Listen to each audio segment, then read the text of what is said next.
Viral, curhat Babin Kamtibmas di Bali putra tak lulus Bintara, pertanyakan kuota khusus. Saya tidak ngerti dan tidak paham apa kriteria kuota khusus. Tengah beredar sebuah video yang memperlihatkan curahan hati seorang anggota Babin Kamtibmas perihal anaknya yang sulit lolos rekrutmen Bintara Polri.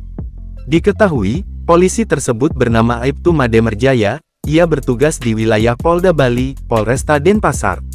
Pria yang telah mengabdi selama 26 tahun itu mengatakan bahwa anaknya telah mengikuti seleksi Bintara sejak tahun 2023. Selama proses tersebut, ia mengaku mencium bau yang tidak sedap. Ia menyampaikan bahwa selama tes tersebut, putranya selalu mendapat nilai yang bagus.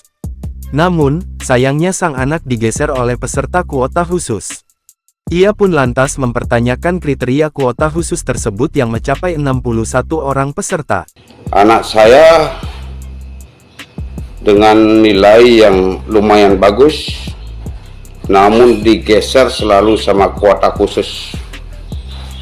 Mohon izin Jenderal, saya menanyakan kriteria kuota khusus yang ada sekarang 2024. Saya tidak ngerti dan tidak paham apa kriteria kuota khusus sampai 61 kuota khusus yang dikeluarkan dalam perekrutan PTU. Menanggapi video tersebut, pihak Polda Bali lantas menemui Made bersama sang putra di kediamannya.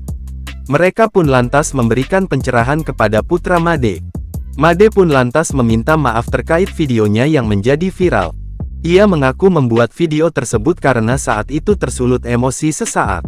Diketahui, video tersebut viral usai diunggah dalam akun TikTok @mademerjaya7.